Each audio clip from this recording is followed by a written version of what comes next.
Allô? Bon, est-ce que vous m'entendez?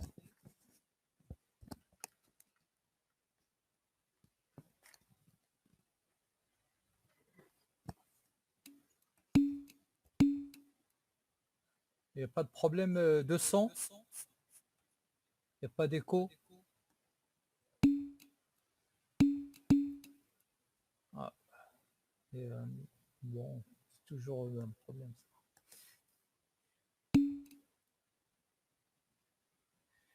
Et ce n'est pas gênant.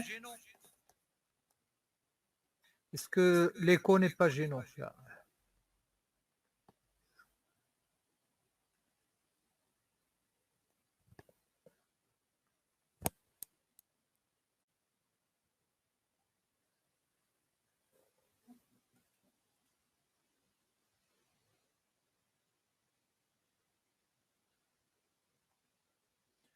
Bon, je vais commencer avec vous. Là. Donc, le premier, on va voir en fait l'électromagnétisme.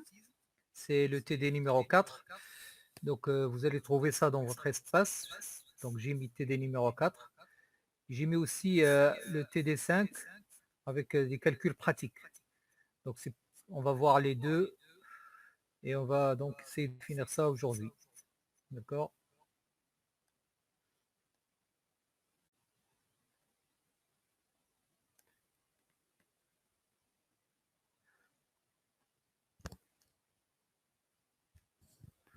Donc, je vais commencer par le TD sur le champ magnétique. Donc, on va commencer. Pour que tout le monde voit la feuille là qui est partagée. Donc, en fait, ici, je vais commencer par un rappel de cours. D'accord? Il s'agit en fait de calculer l'excitation H et le courant I qui sont liés donc, par une liaison hélicoïdale dans le sens direct. Donc en fait, vous allez voir après la partie pratique comment ça se passe. Donc, ce qu'on va voir en fait, c'est plutôt, on va utiliser la loi de Biot et Savart.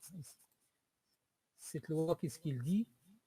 Ben, tout simplement, si vous avez un fil, donc ce fil par exemple là, qui est parcouru par un courant I, donc on va chercher quel est le champ magnétique qui est créé à un point M qui est distant d'une distance R.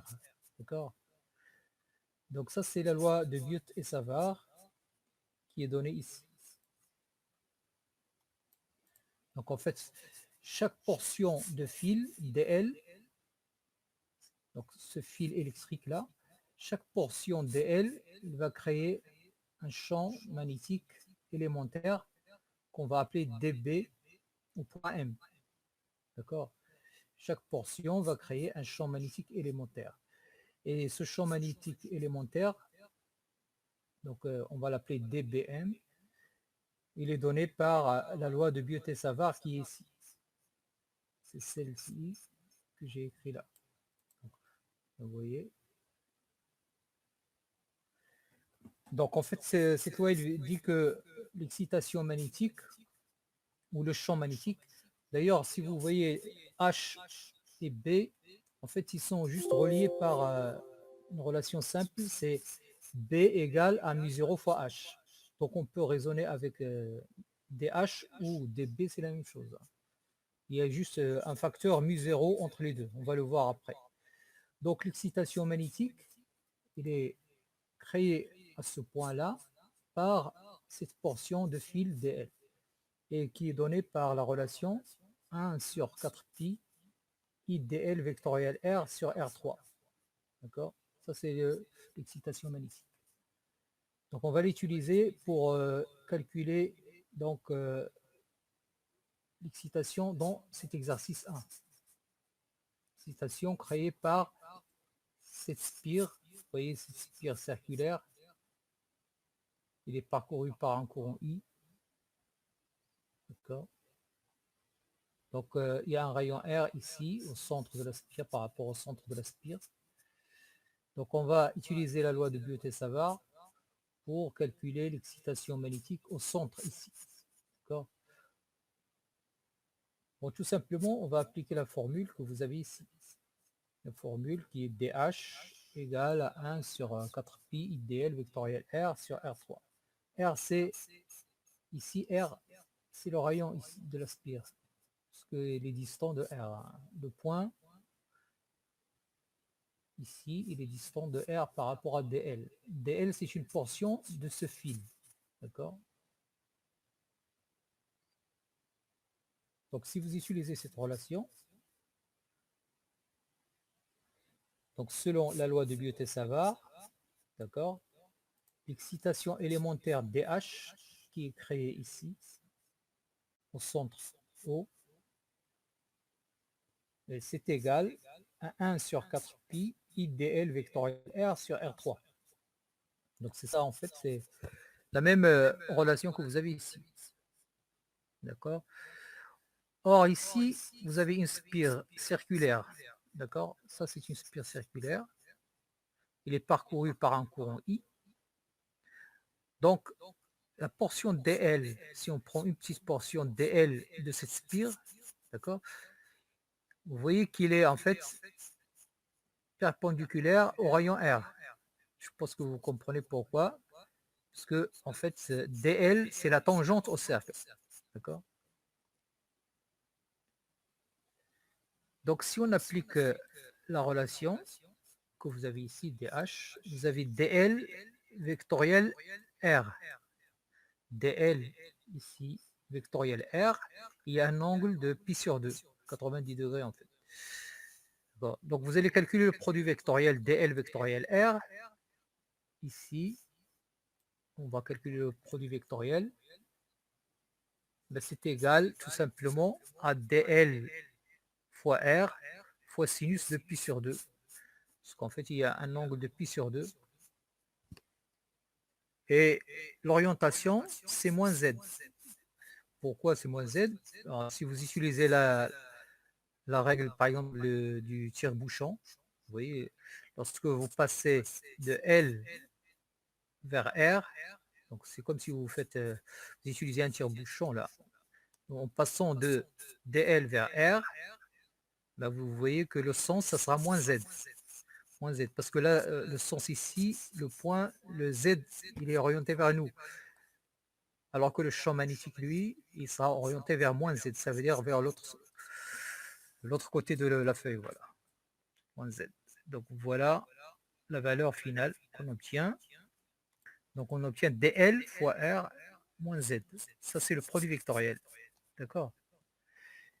Et si on remplace maintenant dans la formule de DH, ça veut dire l'excitation magnétique qui est créée ici, vous voyez que ça donne moins 1 sur 4pi IDL vectoriel, pardon, IDL sur R carré selon Z. Vous voyez, parce que là, il y avait un moins, le moins qui est là. On le retrouve ici, en fait. On retrouve de la formule. Donc voilà l'excitation magnétique calculée au centre. Donc il suffit d'appliquer la loi de Biot-Savart. Donc c'est cette loi-là. D'accord. Ok. Maintenant pour calculer en fait tout le champ magnétique ou alors l'excitation magnétique qui est induite par tous ces spires-là, parce que la spire elle est circulaire, ce qu'on vient de calculer, c'est juste une excitation élémentaire qui est créée par DL. D'accord. Par une portion DL du fil, en fait de la spire. Bon, c'est la même chose ici. Donc ce qu'on a trouvé. Donc pour trouver en fait l'excitation magnétique totale créée par la spire, ben, il suffit de intégrer tout ça. Donc on va intégrer DH sur tout le cercle ici, ou la spire. Voilà, c'est ce qu'on fait. On va intégrer H et on obtient la formule, donc l'intégrale sur la spire de DH. DH, c'est moins 1 sur 4pi IDL sur R carré Z. Donc ça, c'est une intégrale simple à calculer. Hein. Il suffit de sortir ici les valeurs qui sont constantes. Vous avez 1, I, 4pi, R carré et Z. Z, c'est l'orientation de l'axe, donc ça ne dépend pas de l'intégrale. Donc vous sortez tout ça. Donc voilà, on a sorti de l'intégrale. Il nous reste dl. C'est dl en fait qui va varier selon le parcours de la spire. En fait, c'est comme on fait une sommation. Si vous prenez ici dl, une petite portion de la spire, et vous ajoutez une autre portion, une autre portion, une autre portion, etc. Et vous calculez chaque fois l'excitation ici. Et quand on fait la somme de tout ça, donc on va trouver, en fait, ça correspond à l'intégrale. C'est l'intégrale que vous avez ici. C'est la somme de toutes les excitations magnétiques élémentaires créées par chaque portion dl de la spire. J'espère que vous avez compris ça. Donc là, finalement, on trouve tout simplement, puisque dl sur la spire, lorsqu'on va faire l'intégrale, là, ben, c'est tout simplement le périmètre. Vous voyez? Donc ça, c'est le périmètre qui est égal à 2πr. Pardon. Donc on trouve finalement moins I sur 2R selon Z.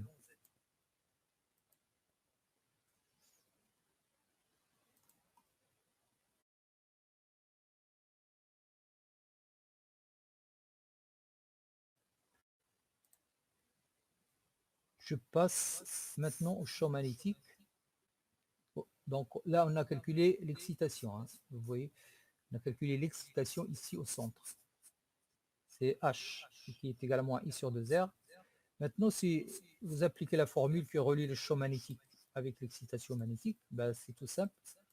Dans le vide, on a le champ magnétique qui est égal à mu0 fois H0. Ça veut dire le champ magnétique créé au centre de la spire est égal à mu0, qui est une constante qu'on appelle la perméabilité magnétique du vide, fois H0. Donc il y a juste une constante qui relie D et H. D c'est le champ magnétique et H c'est l'excitation magnétique. Bon, ça nous donne donc mu0i sur 2R selon Z, moins Z plutôt, parce qu'il est orienté dans le sens de moins Z. Bon, j'espère que vous avez compris. Bon, mu0 c'est une constante du vide, c'est la perméabilité magnétique du vide, il est égal à 4π10-7. Ça c'est dans le système international. Bon, si vous avez une question, vous pouvez me dire. Sinon, on peut passer à la suite.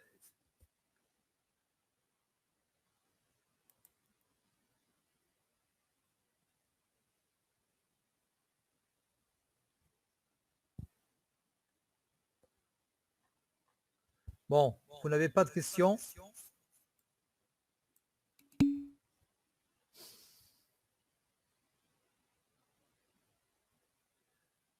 Bon, ici, en fait, il suffit d'appliquer les... On n'a pas en fait de valeur numérique ici. Hein. Dans ce cas-là, il n'y a pas de valeur, il n'y a que en fait mu0 que je vous donne, mais on ne nous donne pas les rayons ni quoi que ce soit.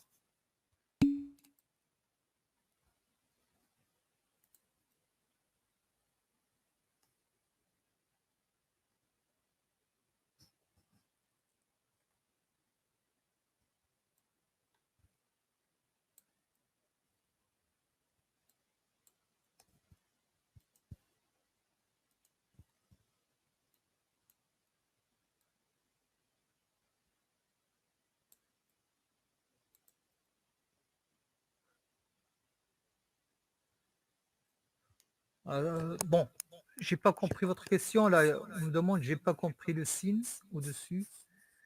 Il s'agit de quel signe?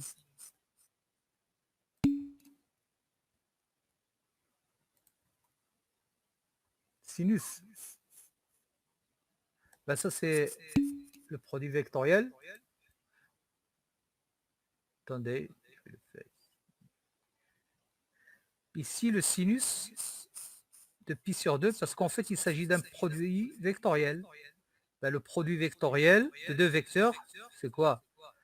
Par exemple, si je prends dl vectoriel r, ça sera dl fois r fois sinus de l'angle qui est formé par dlr. Donc ça s'appelle le produit vectoriel. Vous l'avez déjà vu sûrement, vous avez fait des calculs en éka. D'accord. Donc sinus. Le produit vectoriel, c'est avec le sinus, et le produit scalaire, c'est avec le cosinus. Ok, donc c'est bon. On passe à la suite. Donc je passe maintenant à l'exercice 2. Bon, pour l'exercice 2, il y a ici une application directe du théorème d'Ampère. D'accord. Donc ça, c'est le théorème d'Ampère. Ben, qu'est-ce qu'il dit, le théorème?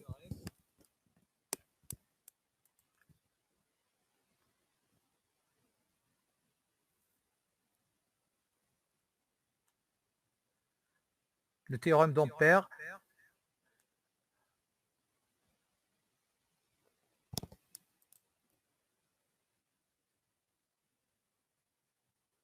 je vais régler quelque chose.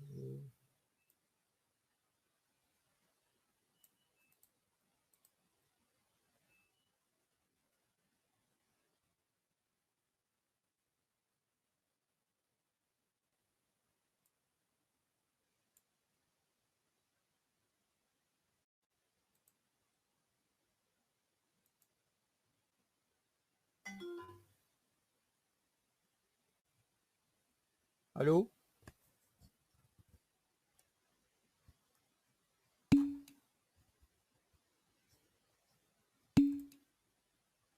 Est-ce que il y a toujours l'écho? Non? Ok, donc j'arrive.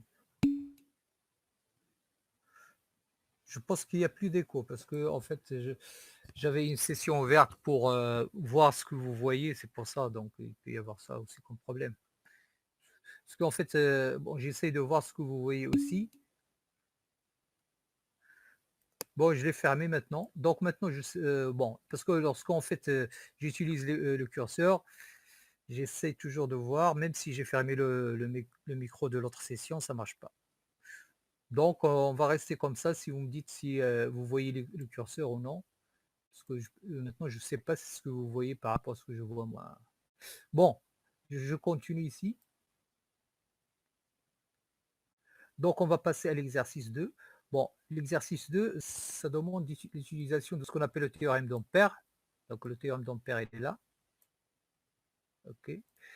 Bon, qu'est-ce qu'il dit le théorème d'Ampère? Ben, tout simplement, si vous avez, si vous voulez calculer le champ magnétique ou l'excitation magnétique qui est créée sur un parcours fermé, par exemple, vous voyez celui-là, ce parcours circulaire, donc c'est un parcours fermé qu'on va appeler C et qui est traversé par plusieurs courants ici. Ça veut dire qu'il y a des fils électriques qui traversent ce parcours à l'intérieur. Vous voyez, celui-là est à l'extérieur. Je ne sais pas si vous voyez la flèche. D'accord. Donc, en fait, le théorème d'Ampère, il dit que lorsqu'on fait l'intégrale de la circulation du champ magnétique, ça s'appelle la circulation, ça veut dire l'intégrale de BDL, d'accord? Si on intègre le champ magnétique BDL ici, le champ magnétique créé par tous ces courants-là, d'accord, sur ce parcours fermé, ben ça nous donne mu0, qui est la constante qu'on a vue tout à l'heure, fois la somme des courants, la somme algébrique des courants qui traversent le parcours. Vous voyez ça? En fait, la somme algébrique, par exemple, dans ce cas-là, la somme algébrique des courants, c'est la somme des courants dans le sens positif. S'ils sont dans le sens, ou alors ça veut dire qu'ils vont dans ce sens-là, ça veut dire qu'ils sortent de la surface, ça c'est la normale à la surface n. Et ils sont négatifs s'ils sont dans le sens contraire, contraire à la normale de la surface. Donc voilà. Moins I1 par exemple ici, parce qu'il est dans le sens contraire à la normale de la surface. Et les autres, ils sont dans le sens de la normale à la surface. Donc on dit que la circulation du champ magnétique, ça veut dire l'intégrale, lorsqu'on intègre le champ magnétique sur tout ce contour-là, ben, ça va donner exactement mu0 fois la somme du courant. Ça, c'est ce qu'on appelle le théorème d'Ampère. Donc, vous pouvez peut-être voir si vous avez la démonstration ou non en cours. Mais bon, le but, c'est d'utiliser ce théorème et comprendre à quoi ça sert. D'accord. Si on veut maintenant utiliser plutôt l'excitation magnétique, ben, c'est la même chose. Parce que l'excitation magnétique, comme on a vu tout à l'heure, c'est égal à mu0 fois h. Donc, il y a juste un facteur mu0. Mu0, c'est la constante de tout à l'heure dans le vide. Donc, ici, la circulation de h sur tout le parcours, ça sera égal à la somme des courants. La somme algébrique, bien sûr. Hein. La somme algébrique, comme ici. Donc ça, on peut l'appliquer ici rapidement dans cet exercice. Parce que là, on a un fil électrique, vous le voyez là, fil qui est parcouru par un courant I. D'accord. C'est comme ici, par exemple, vous avez plusieurs courants ici, dans ce schéma. Par contre, là, il n'y a qu'un seul courant, en fait. Il n'y a qu'un seul courant I. Et on veut calculer, en fait, l'excitation magnétique et le champ magnétique au point M, situé à une distance R du fil. D'accord. C'est ça la question. Donc, ça, ce sont des cercles fictifs. Hein. D'accord. Ce ne sont pas des cercles réels, ce sont des cercles fictifs dans l'espace. On veut, par exemple, à une distance R, on veut calculer l'excitation magnétique et le champ magnétique dans ce point-là M. Vous allez comprendre que, en fait, quel que soit, si on prend un des cercles, quel que soit le point M, ben, par symétrie, le champ magnétique sera toujours le même. D'accord. Quel que soit le point, si on parcourt le même cercle. Donc, si vous utilisez maintenant le théorème d'Ampère dans ce cas-là, ben, c'est tout simplement, voilà, on va commencer ici par voir ça. Donc, ce qu'on va faire, c'est en fait, on va intégrer sur un parcours, ce parcours de ce cercle-là, le cercle où se trouve le point M, d'accord. On va faire l'intégrale de HDL, l'excitation magnétique, qui est égale en fait à I, parce qu'il n'y a pas plusieurs courants ici, il n'y a qu'un seul, c'est I. Tout à l'heure, on avait somme de I, mais là, il n'y a qu'un seul courant, donc c'est I. Donc, si vous faites l'intégrale HDL, ça veut dire l'excitation magnétique sur tout ce parcours-là, ou B aussi, hein, on peut remplacer H ici par B, BDL si vous voulez. Et là, vous aurez mu0 fois I. Donc, mais si on calcule H, HDL égale à I, donc en fait, on a appliqué ce théorème-là qui est là, somme de HDL égale à I, sigma I, ici on n'a qu'un seul courant, donc on a I. Somme HDL égale à I. Donc ici, HDL c'est quoi? Ça c'est un produit vectoriel. Donc H et DL sont des vecteurs. Hein. H c'est l'excitation magnétique ici. Ici j'ai représenté B, mais en fait vous pouvez représenter H, c'est la même chose. D'accord. Et DL c'est une portion de fil, d'accord, du cercle. On parle ici du cercle extérieur complètement. C'est un cercle fictif, n'oublie pas. Donc, DL et H, je pense que vous comprenez qu'ils sont en fait collinéaires. Pourquoi? Parce qu'en fait, DL, il est tangent au cercle et aussi le champ magnétique, il est tangent au cercle, comme on l'a vu tout à l'heure. Donc ici, vous allez HDL, ça sera donc égal à HDL cosinus de 0. Parce que, en fait, l'angle formé par H et DL est égal à 0. Okay. Bon, finalement, ça donne HDL, tout simplement. Donc, l'intégrale HDL, donc on remplace HDL ici, vectoriel, on le remplace par HDL, ben, est égal à I. D'accord. Donc, puisque H, il est constant sur tout le cercle, ben, vous comprenez tout simplement avec, par symétrie, hein, en raison de la symétrie, en fait, tous les points situés sur un cercle, donc ils vont avoir le même champ magnétique qui est créé par le fil, la même valeur du champ. Donc, ou alors l'excitation, c'est la même chose. Hein. Le champ H donc est constant sur tout ce cercle-là, par symétrie. Donc, on peut le sortir de l'intégrale, on peut sortir h de l'intégrale, et il nous reste à calculer l'intégrale dl. L'intégrale dl, en fait, c'est tout simplement, lorsqu'on intègre dl ici, sur tout le cercle, ça sera le périmètre. Ça donne le périmètre qui est égal à 2πr. D'accord? Le périmètre du cercle là, extérieur, bah, c'est 2πr, qui est l'intégrale dl. Bon, finalement, on a h2πr égale à i, ce qui nous donne h égale à 1 sur 2πr. D'accord? Bon, voilà. Et B, bien sûr, le champ magnétique, ça sera mu0 fois H. Mu0 fois H, ça veut dire mu0 fois I sur 2πr. OK? Donc voilà, ça c'est important après pour la suite. Vous pouvez utiliser donc ce résultat. Si vous avez par exemple une spire, et par exemple, si vous avez un fil électrique et vous voulez voir quel est le champ magnétique créé à une distance donnée de ce fil, ben, vous pouvez utiliser la relation tout simplement comme ça, cette relation. B égale à mu0i sur 2πr. R, c'est la distance qui sépare le fil au point, le fil qui conduit le courant au point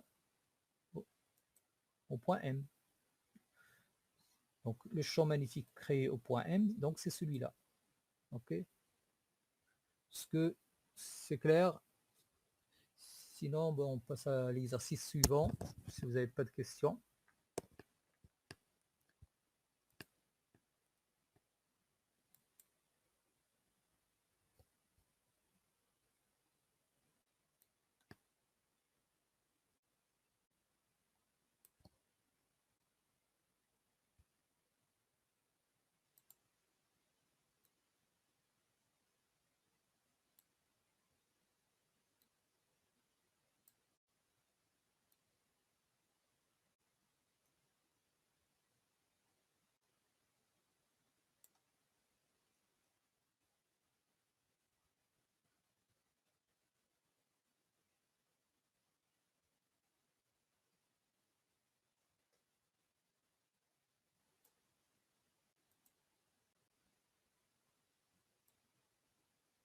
Bon, donc c'est...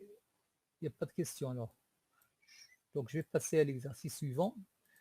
Donc on va essayer d'aller un peu rapidement. Donc là pour le flux, maintenant on passe à l'exercice, on va parler du flux. Donc d'abord un rappel du cours. Vous savez que le flux d'induction magnétique, qu'on appelle phi en général, on le désigne par la lettre phi. Donc on dit que le flux embrassé par une surface S qui est traversée par un champ magnétique B est donné par la formule phi égale à B fois S. Donc en fait, si vous prenez une surface quelconque, surface fictive, et si cette surface est traversée par un champ magnétique, ben le flux phi qui est embrassé par la surface est donné par la relation phi égale à B fois S. B c'est le champ magnétique et S c'est la surface en question. Ça c'est un produit scalaire. Hein. Phi est égal à B fois S, sachant que B et S sont des vecteurs. Donc ça c'est un produit scalaire. Le flux il est en Weber. D'accord? Je vais donc essayer de calculer avec vous le flux magnétique, donc ici, créé par une bobine, d'accord, B1. Vous voyez le schéma, ici vous avez deux bobines, vous avez une bobine, ou alors, bon, ça c'est une spire de la bobine, une seule, mais attention, on représente juste une coupe. Donc là vous avez une spire de la bobine B1, la plus grande, et à l'intérieur de cette bobine, il y a une bobine B2, qui est plus petite en fait de rayon. La grande, il a un rayon de 10 cm et la petite, là, il a un rayon de 1 cm. Donc R ici, la grande bobine, il a un rayon de 10 cm et la petite R' qui est égale à 1 cm. D'accord? Donc en fait, la première bobine, il est parcouru par un courant, vous voyez le courant I de 10 ampères. Il rentre, il passe ici, il sort, il va au générateur, il revient. Donc c'est une bobine qui est alimentée par un courant. Et ici, on a une bobine qui n'est pas alimentée, elle, hein, n'est pas alimentée par un courant. Donc on va voir en fait quel est le champ magnétique créé par la première bobine, celle-ci, sur la deuxième qui est à l'intérieur. C'est ce qu'on appelle le flux d'induction dans la bobine B2. Donc c'est ce qu'on nous demande, déterminer le flux d'induction dans la bobine B2. D'accord? Le flux d'induction, ben, vous allez juste utiliser la relation que vous avez ici. D'accord? Phi est égal à B fois S. Donc, maintenant, on va commencer par calculer donc le champ créé par une spire de la bobine B1. Donc, c'est bobine. Imaginons que ça, c'est une seule spire. Mais en fait, il y a plusieurs. Il y a N égale à 1000 spires. On va s'intéresser que à cette spire. On va calculer le champ magnétique créé par la spire qui est parcourue par un courant I au point O, ici au centre O de la bobine, qui est aussi le centre de la bobine B2, parce qu'ils ont le même centre, d'accord? Ils sont concentriques. Bon, si vous regardez l'exercice 1, on a déjà calculé cet exemple. C'est B1 égale à mu0I sur 2R. D'accord? Le champ créé par la bobine B1 ici au centre, ben c'est égal à mu0I sur 2R. I, c'est le courant qui passe dans la bobine B1. I, mu0, c'est la constante de tout à l'heure, donc celle que je vous ai donnée, c'est 4pi10-7. Et 2R, c'est le rayon ici de la bobine R. D'accord? Je pense que c'est clair.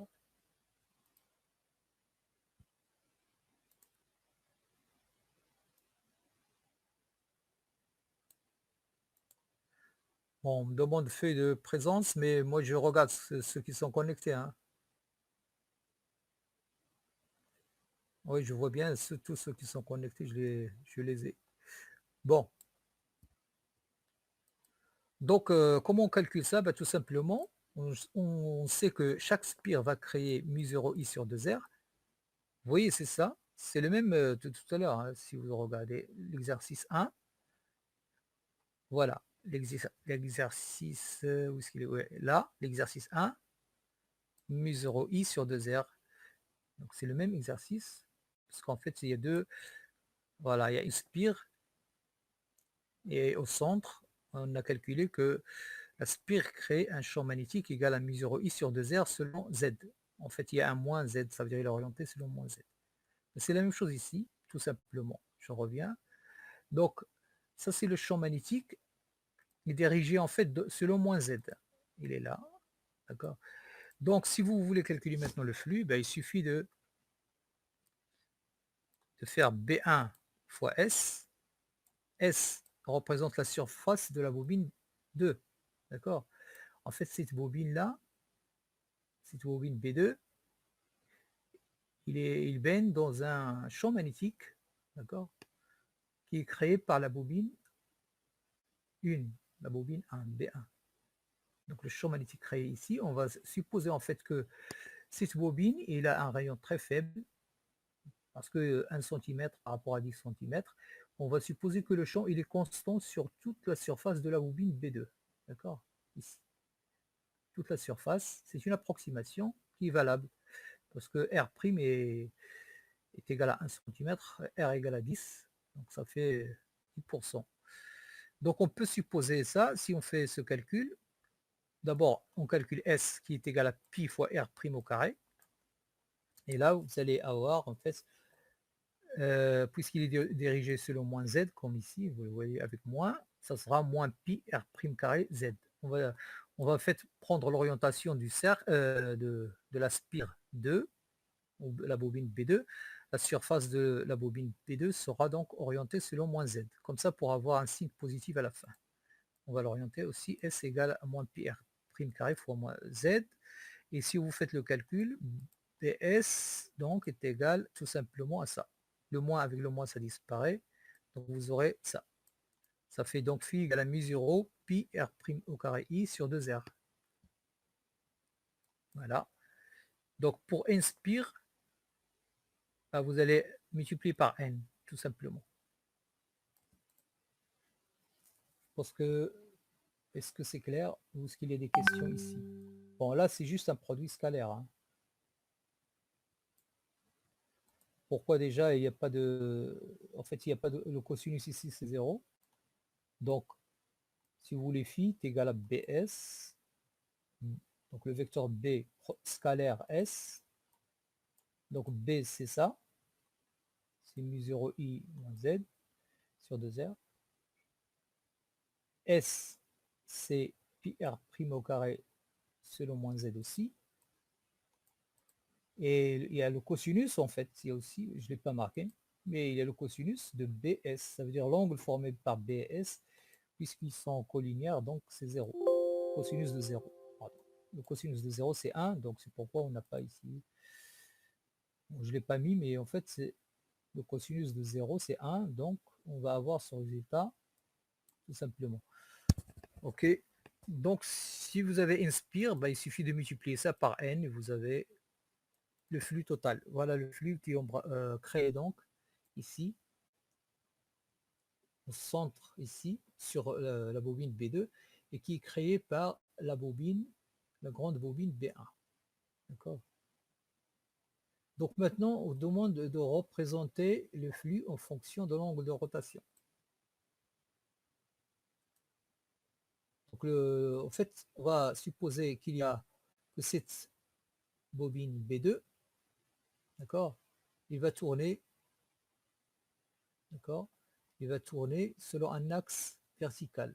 Pardon, la bobine B2, il va tourner selon un axe vertical par rapport à la bobine donc qui est constant, B1 qui elle ne bouge pas.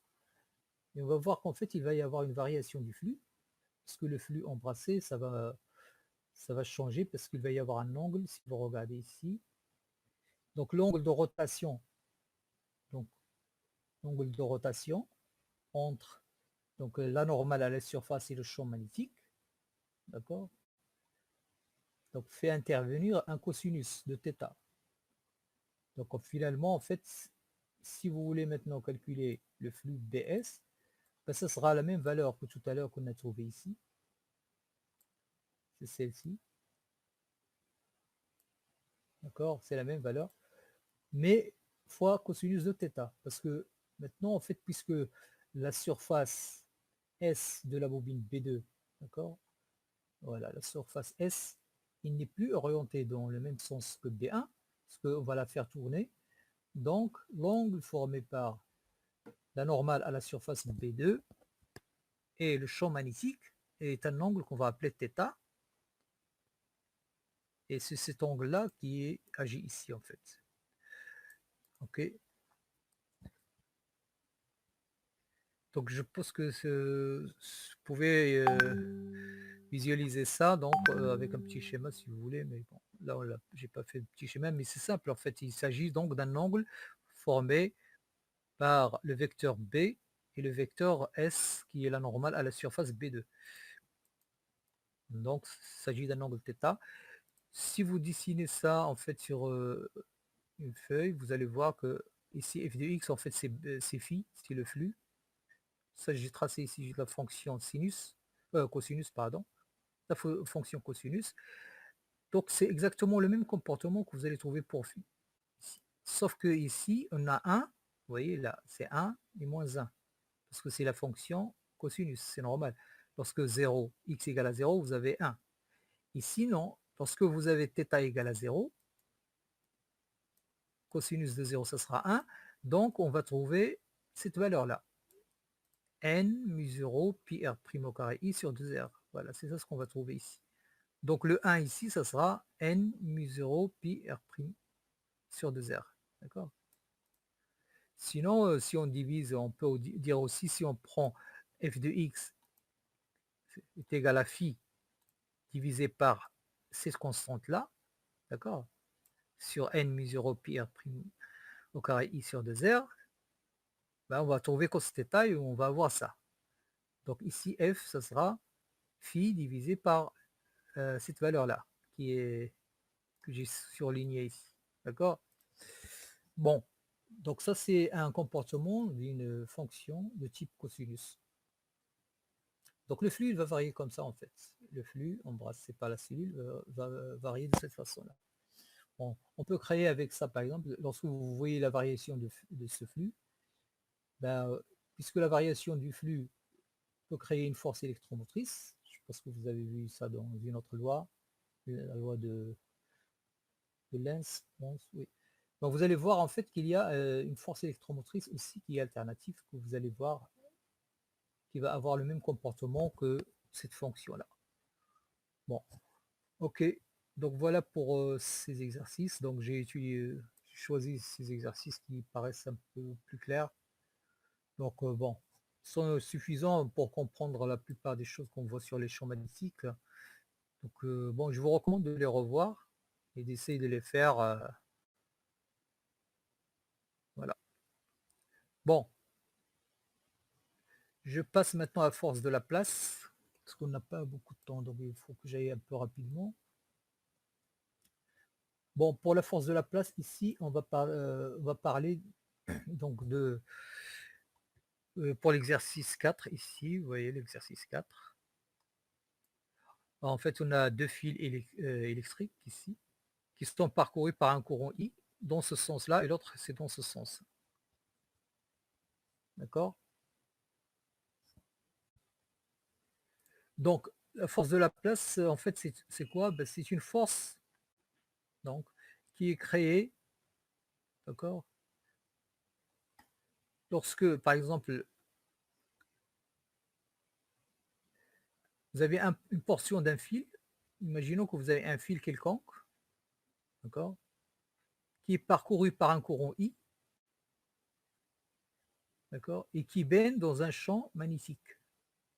Ben, tout simplement, la force de la place est égale à quoi? Ben, est égale, ici, en fait, si on prend une portion du fil, chaque portion du fil dl va subir une force de la place qui est égale à I dl vectoriel B. D'accord? Par exemple, si je prends ce fil, si je prends une partie de ce fil-là, le fil, il est traversé par un courant, d'accord? Le courant c'est I, et il baigne dans un champ magnétique. Il est dans un champ magnétique. Le fil est plongé dans un champ magnétique B. Ben, cette portion du fil-là, une petite portion, ben, il va subir une force de la place qui est égale à IDL vectoriel B. D'accord? Et si vous voulez voir maintenant toute la force qui est exercée sur ce fil, ben, c'est tout simplement l'intégrale de cette force dF. Il faut intégrer dF, c'est tout. Ça s'appelle la force de la place. Donc cette force-là, il apparaît lorsque un fil est parcouru par un courant I, d'accord, et lorsqu'il est plongé dans un champ magnétique. Ici, on va dire le champ B1. Donc cette force de la place, on va essayer maintenant de la calculer dans ce cas de cet exercice. Ici, on vous parle d'un transformateur de soudage à l'arc avec deux fils I. Donc les deux fils de longueur de 2 mètres, le premier fil et le deuxième. D'accord? Donc le courant, il passe comme ça et après il revient, il passe dans le fil dans ce sens-là. Ces deux fils sont distants de 1 cm. D ici, c'est 1 cm. Et 100 ampères, c'est la valeur du courant qui traverse les deux fils. D'accord? On vous demande quelle est la force de répulsion exercée sur ces fils. La force de répulsion. Ben, le fil 1, d'abord, on va calculer d'abord le champ magnétique B1 créé par le fil 1, ici. Ce fil 1, si vous le voyez, crée un champ magnétique dans le fil 2, qui est à droite. D'accord? Ce champ magnétique, on va l'appeler B1. Donc, le champ magnétique créé par le fil 1 au niveau du fil 2, ben, c'est égal à mu0 et 1 sur 2 pi d selon moins x. Ça, c'est l'exercice 1. C'est ce qu'on a fait tout à l'heure. D'accord? Donc ici, B1, c'est le champ créé par le fil 1.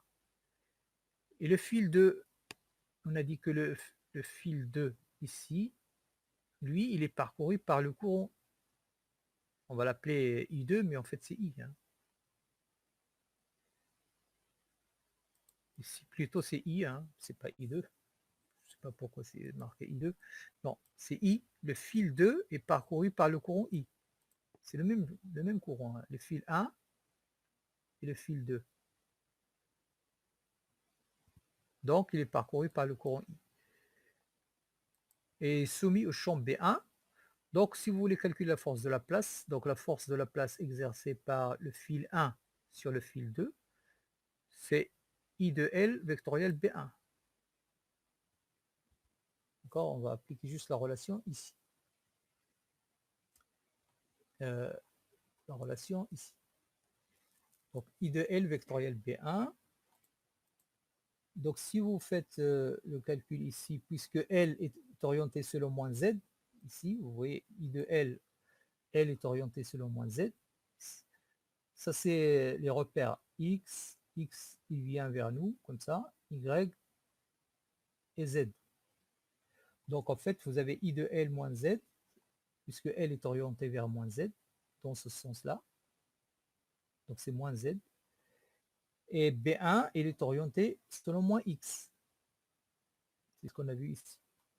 Donc, ça va vous donner tout simplement la relation suivante, puisque B1, ici, on va passer B1 de ce côté-là, il nous reste juste le produit de moins Z vectoriel moins X, et puisque vous avez deux moins, moins, ça fait plus, donc I de L B1 Z vectoriel X. Or, Z vectoriel X, c'est Y. Donc, Z vectoriel X, ça donne Y. Vous savez, hein, c'est le sens de rotation, vous pouvez appliquer les règles d'un repère comme ça, orthonormé. Donc ça fait I de L B1 Y. Donc vous avez une force qui est orientée vers Y et vous la voyez là. Donc c'est ça la force F1,2 qui est exercée par le fil 1 sur le fil 2. Et sa valeur, bien sûr, si vous remplacez les valeurs ici, ça sera mu0 I1 I2L sur 2πd. D'accord, je remplace B1 par sa valeur et je trouve ça. Ça, c'est le module. Le module.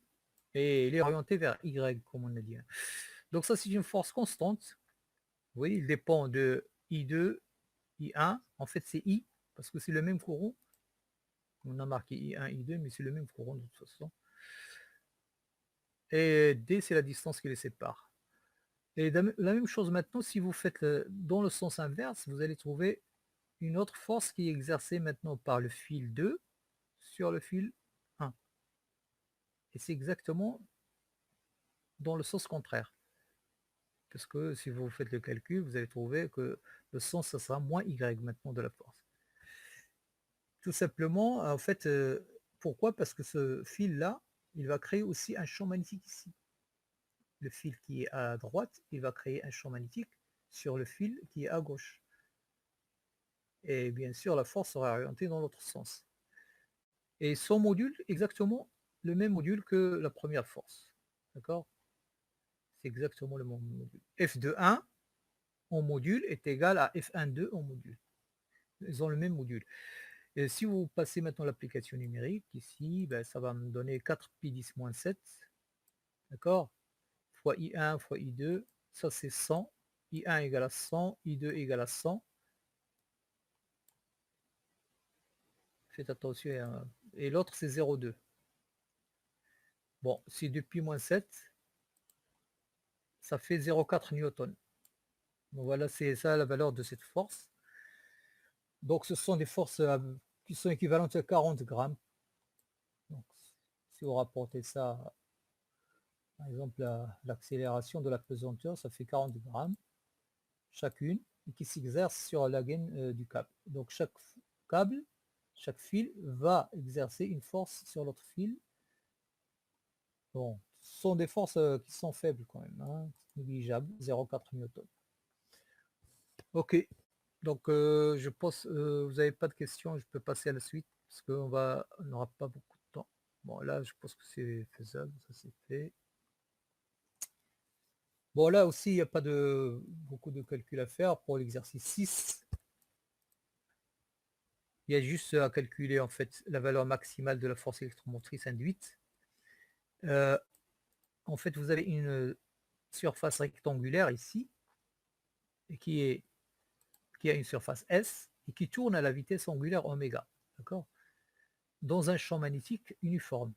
Donc, il est plongé dans un champ magnétique. Cette surface-là, une spire, pardon, c'est une spire rectangulaire, est plongée dans un champ magnétique B, d'accord, uniforme, qui est constant, ça veut dire dont le module est constant.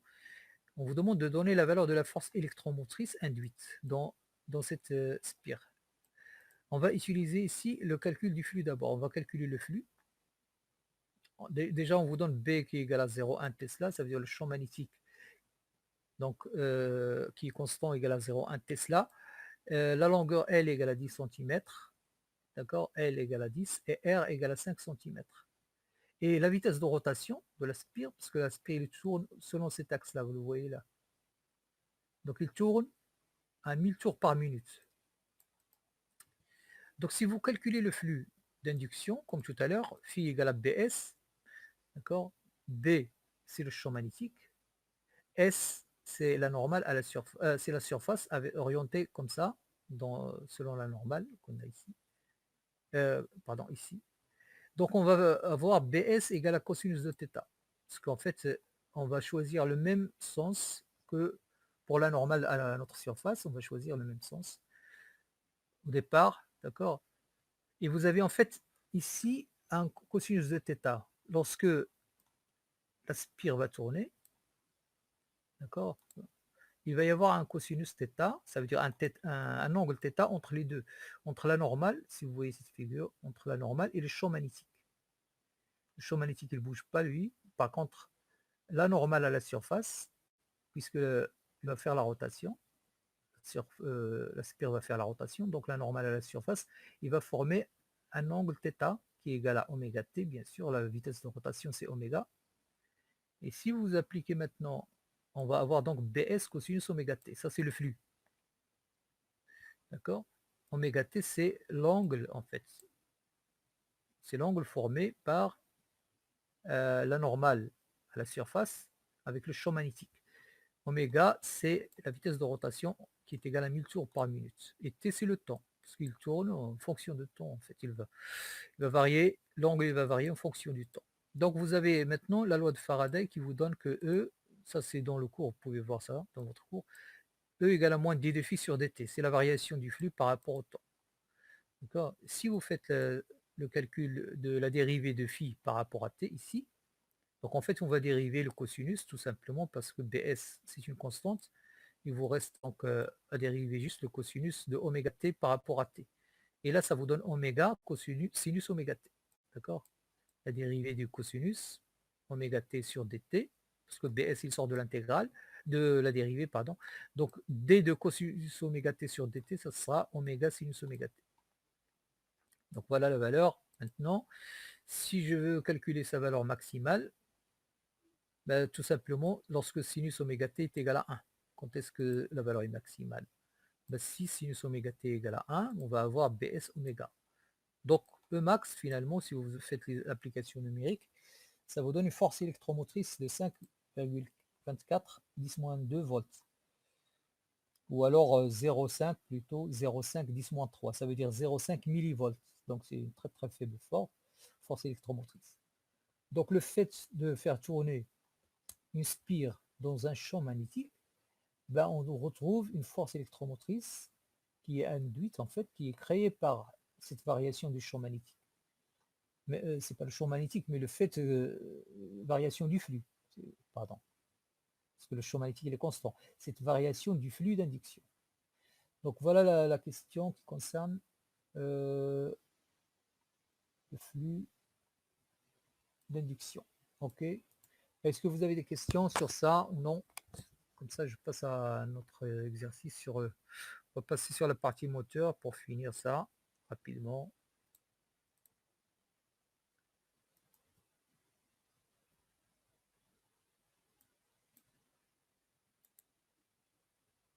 Avez-vous des questions?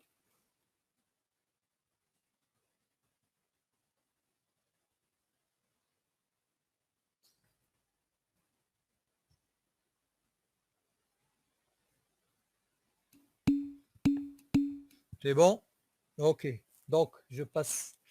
Je vais partager maintenant avec vous la feuille sur calcul Donc j'ai ajouté une feuille sur des calculs pratiques sur les moteurs. Donc je vous conseille de voir ces calculs qui sont plus pratiques, qui permettent donc de calculer par exemple les rendements du moteur, les, les forces électromotrices, etc., etc., les pertes et tout ça. Donc vous l'avez dans votre espace, hein, parce que tout le monde, je pense, peut voir ça. Donc je vais partager cette feuille avec vous. Donc ça déjà.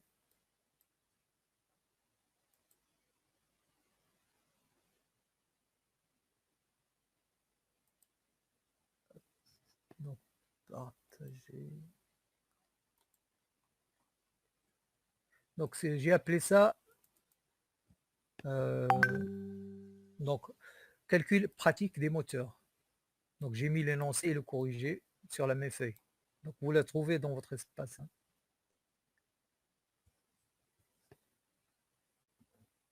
Est-ce que vous voyez la feuille que je viens de partager, s'il vous plaît? Vous me dites si c'est oui.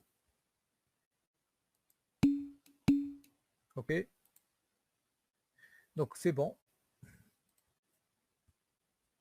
Donc je vais vous rappeler rapidement donc quelques relations fondamentales pour les moteurs à courant continu. D'accord? Donc ce sont des relations simples que vous pouvez utiliser pour calculer différentes grandeurs relatives au moteur. Donc voilà. Et je commence par la force électromotrice. La force électromotrice d'un moteur à courant continu, donc il est en volts. En fait, c'est la force électromotrice dans le rotor. Donc, il est en volts. Il est relié avec le flux et la vitesse de rotation par cette relation. E égale la force électromotrice égale à K fois phi fois oméga. Phi, c'est le flux et oméga, c'est la vitesse de rotation en radians par seconde. Faites attention, c'est en radians par seconde. On est dans le système international, hein. Parce qu'on calcule E, en utilisant la vitesse de rotation, il faut utiliser le système international parce que E est en volts. Et K, c'est une constante caractéristique du moteur. D'accord? Vous pouvez voir ça, vous avez, je pense, ça dans votre cours. La puissance utile, maintenant, la puissance utile, donc c'est ce qu'on appelle aussi la puissance nominale. D'accord? La puissance nominale, il est en watts. Et le couple utile, ou alors on peut l'appeler aussi le couple nominal, il est en newton-mètre, et la vitesse de rotation. Ils sont reliés par cette relation. Je pense que vous la connaissez, cette relation-là, en méca. La puissance est égale au couple fois la vitesse de rotation. La puissance électromagnétique maintenant, c'est quoi? C'est tout simplement la force électromotrice fois le courant, d'accord, dans le rotor, dans l'induit. D'accord. E fois I. Bon, si j'applique la relation que vous avez ici, PEM égale à...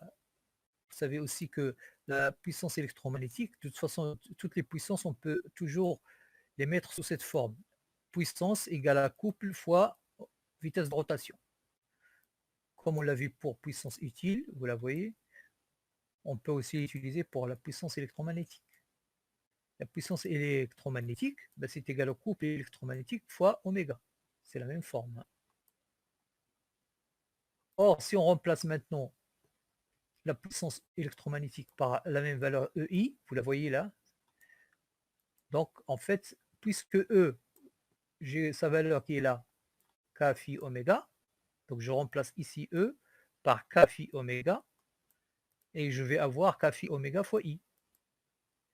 Donc, à partir de là, je peux déduire le couple électromagnétique, CEM, j'ai appelé CEM, qui est égal tout simplement, CEM, donc c'est égal à K phi fois I.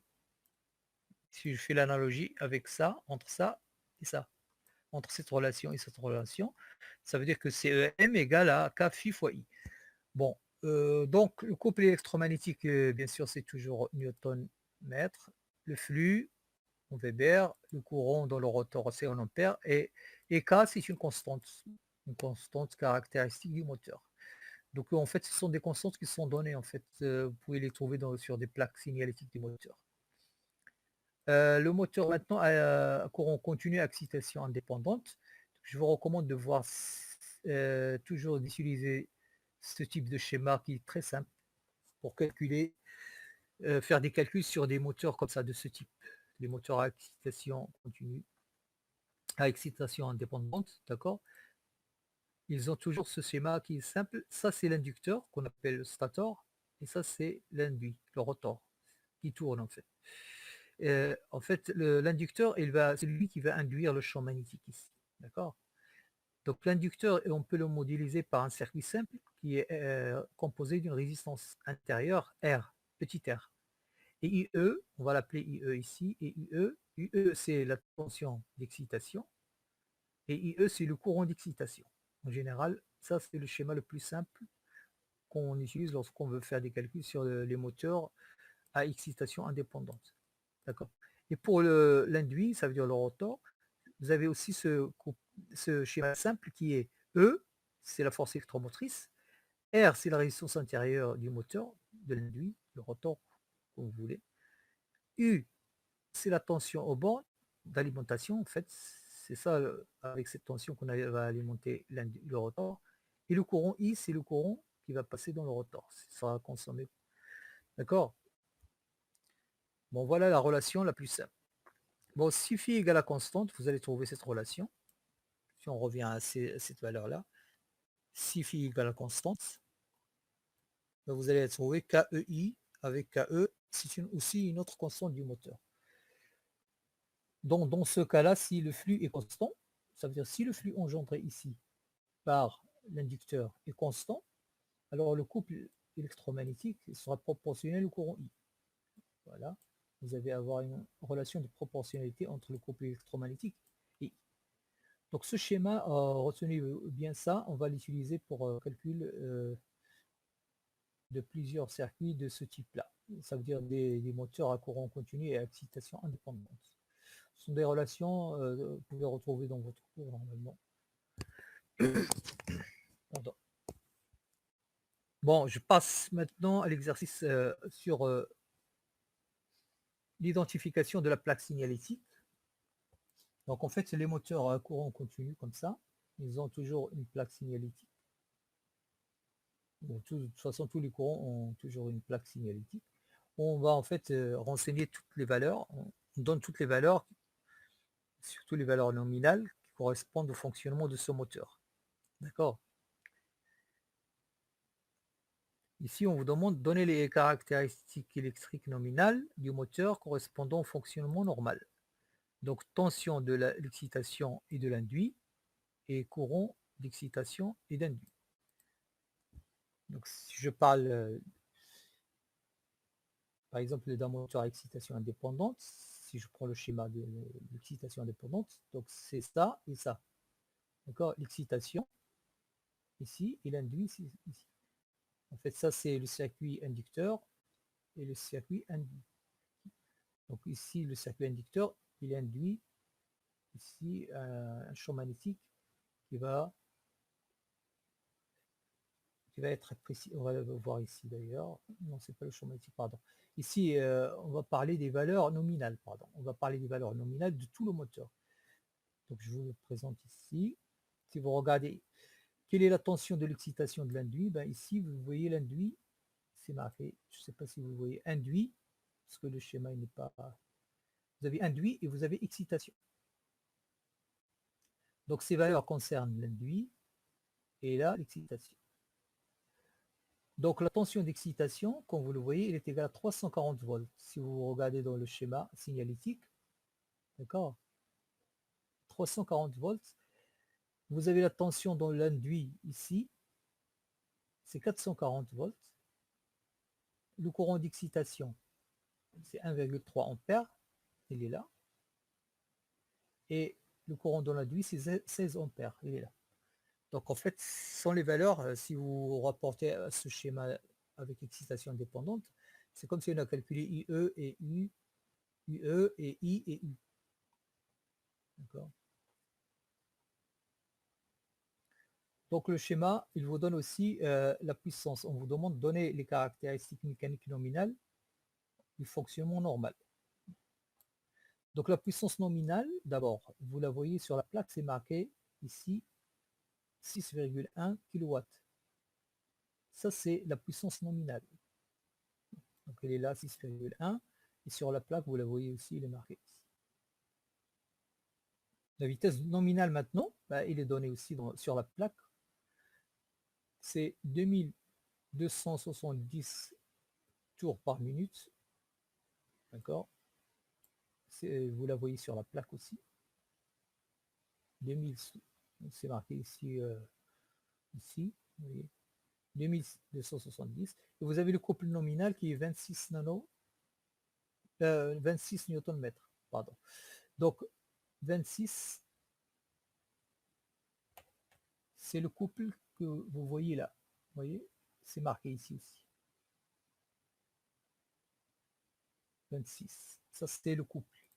Donc en fait, ce sont les caractéristiques en général qui sont données sur une plaque. Donc c'est une plaque qui est toujours collée sur le moteur. Hein. Parce que vous voyez un moteur, par exemple de type continu ou même les moteurs asynchrone, tout ça, vous avez toujours une plaque qui est collée sur le moteur et qui indique les caractéristiques nominales de ce moteur. Et à partir de là, on peut faire des calculs déjà élémentaires plus simples. Comme vous pouvez voir maintenant, on va essayer de voir le rendement. Par exemple, on va essayer de calculer le rendement de ce moteur à partir de ces données, les données que vous avez ici. Donc, c'est quoi le rendement d'un moteur? Je pense que vous avez déjà une idée sur les rendements, méca, tout ça. Le rendement, en fait, c'est la puissance utile divisée par la puissance absorbée. La puissance utile, c'est la puissance nominale fournie par le moteur. C'est la puissance qu'on va récupérer, en fait. C'est la puissance nominale, on va l'appeler aussi la puissance utile. C'est celle qui va nous servir, en fait. Et la puissance absorbée, c'est la puissance, ici, ça c'est la puissance électrique. Parce que ce qu'on fournit au moteur, en fait, on lui fournit un courant électrique, une tension, un courant, en fait, une puissance électrique. Et il va nous donner une puissance mécanique. Il va nous fournir une puissance mécanique. Et le rendement, c'est la puissance utile, ça veut dire la puissance nominale ou la puissance mécanique, divisée par la puissance qui est absorbée, qui est une puissance électrique. D'accord? C'est ce que j'ai dit, je viens d'expliquer ici. Parce que le moteur, il va convertir la puissance électrique en mécanique. On va voir maintenant le rendement de cette conversion, en fait. Donc la puissance utile, ici, dans notre moteur, on a dit que la puissance utile, c'est la puissance nominale, elle est égale à 6,1 kW. Donc ça fait 6100 watts. Maintenant, la puissance absorbée, il faut savoir qu'il s'agit d'une puissance électrique. D'accord? Et vous avez l'excitation et l'induit. En fait, les deux, ils vont absorber du courant. Vous voyez ici dans la plaque, vous avez V égale à 440, ça c'est l'excitation. Le courant d'excitation 1,3 ampères, l'induit c'est 440 volts, la tension, et le courant c'est 16. Vous voyez donc, il y a deux puissances électriques qui sont absorbées. La première puissance c'est dans l'excitation, et l'autre puissance c'est la puissance dans l'induit. Bon, si vous faites le calcul de ces deux puissances, tout simplement, ça fait 340, parce que c'est la puissance et le courant fois la tension. Hein. Donc c'est tension d'excitation fois le courant d'excitation. Ça fait 340 fois 1,3. D'accord? C'est là. Et l'autre, c'est 440. Dans l'induit, c'est 440 fois 16. C'est comme si je reviens à mon schéma. Regardez, le schéma ici. C'est la tension, c'est la puissance ici et la puissance ici. Ici, c'est égal à la tension d'excitation fois le courant d'excitation. Et ici, c'est la tension de l'induit fois le courant dans l'induit. C'est la même chose, etc. Tension d'excitation, 340 fois le courant d'excitation et l'autre aussi. Donc ça vous nous donne 7482 watts. Et voilà, c'est bon, c'est simple, vous faites le calcul. Donc finalement, si vous faites 6200 divisé par la puissance absorbée, ça fait 7482, ça vous donne 0,85. Ok, donc c'est un calcul simple qui utilise la formule simple du rendement. Mais ce qui nous intéresse ici, en fait, c'est de savoir comment on lit cette plaque signalétique. Hein. Comment on lit cette plaque signalétique, comment on déduit, par exemple, ici, le rendement. Donc, par contre, le calcul est très très simple. Maintenant, je passe à l'exercice 2. Bon, je vais considérer un moteur avec un courant continu, pardon, avec une puissance de 3 kW et qui tourne à 1500 tours par minute. D'accord? Calculer le couple utile CU. On va l'appeler CU, le couple utile en Newton-mètre. Voilà, un moteur à courant continu. La puissance, on a dit, il est relié au couple utile. Donc, puissance utile égale à couple utile fois la vitesse de rotation. Donc, c'est tout simple, sauf que faites attention, la vitesse de rotation doit être, comme tout à l'heure, comme je vous l'ai dit, parce qu'on travaille avec des unités du système international, donc il doit être en radians ici par seconde. Donc si vous traduisez oméga, oméga ici c'est 1500 tours par minute, si vous la traduisez en radians par seconde, en fait il suffit de multiplier par 2pi sur 60. Vous allez avoir 157 radians par seconde. Et ça vous donne 19,1 nanomètres. Donc le couple utile, en fait, est égal à la puissance utile divisé par oméga. D'accord? En fait, c'est ça, à partir de cette relation. Donc ça va faire puissance utile qui est égale à 3000, ça veut dire 3 kW. Faites attention à ne pas utiliser le kilowatt ici, c'est le watt. On a dit qu'on travaille dans le système international. Donc l'unité c'est le watt, c'est pas le kilowatt. Et pour oméga c'est radian par seconde. C'est pas tour par minute. Faites attention. Beaucoup de gens qui font des erreurs avec ces unités comme ça. Donc ça fait 19,1 newton-mètre. Bon, je passe, c'est pas, je pense que c'est clair. Bon, si vous avez des questions, vous pouvez me dire. Hein. Tout ce qu'on vient de voir là, est-ce que vous avez des questions ou non?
Allô?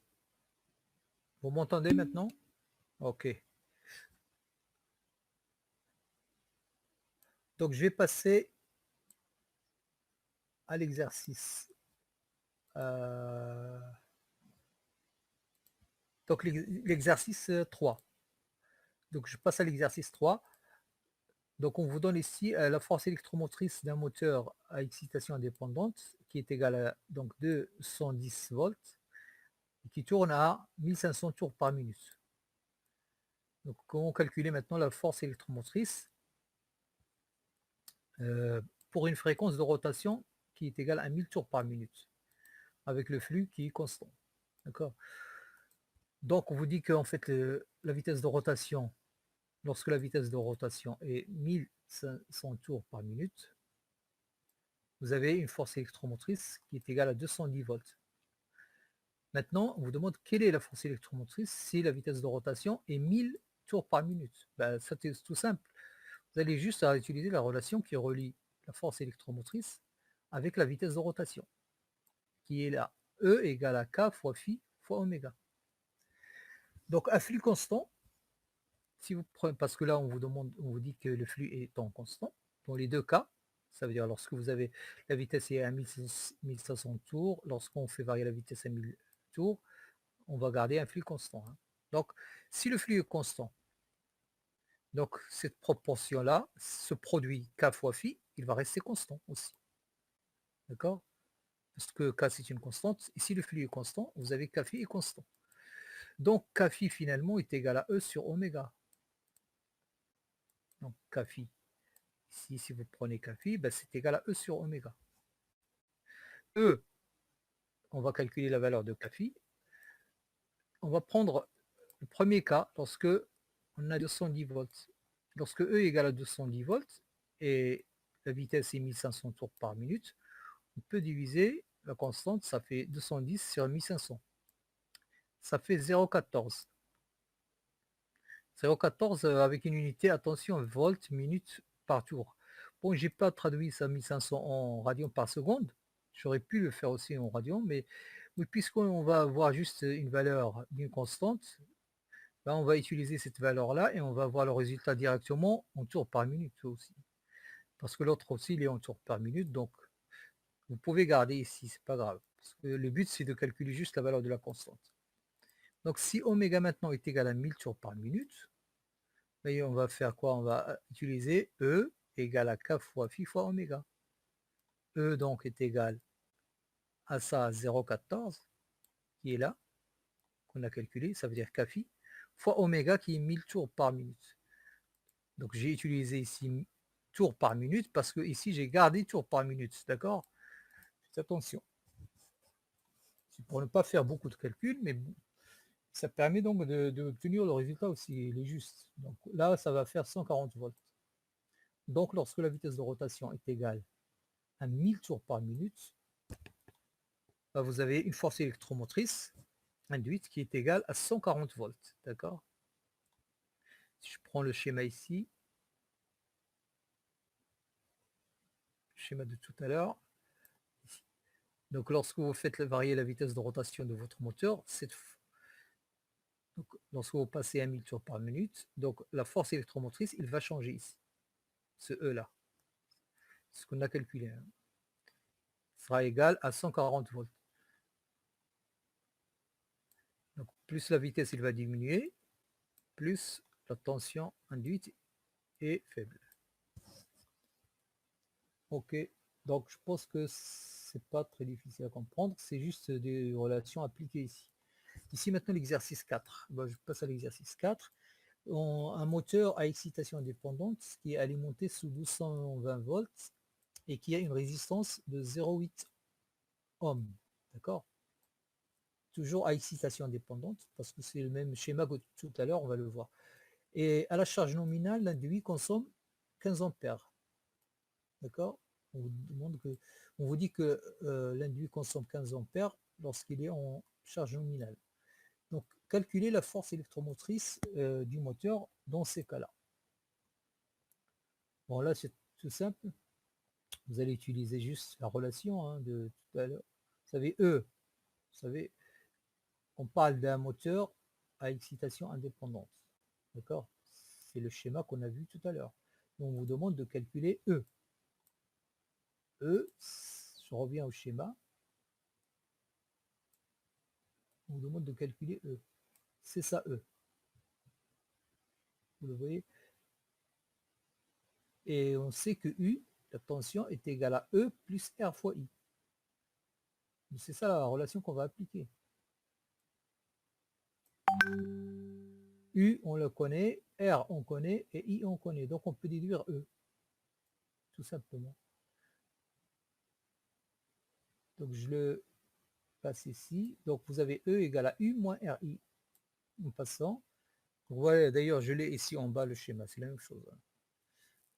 Donc, U est égal à E est égal à U moins RI. Donc, ça fait 220 moins 0,8, qui est la résistance, qui est là, fois 15, qui est le courant.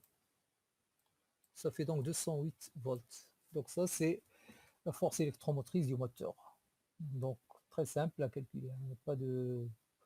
Donc, ce sont des calculs pratiques, mais ils sont très intéressants lorsque vous voulez faire du calcul d'un moteur.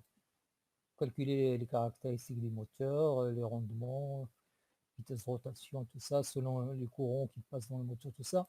Donc ce sont des grandeurs très, très pratiques. C'est pourquoi je vous ai fait ce TD pour se concentrer sur cet aspect pratique des moteurs, plus que l'aspect descriptif. Bon, que vous pouvez voir aussi, mais bon.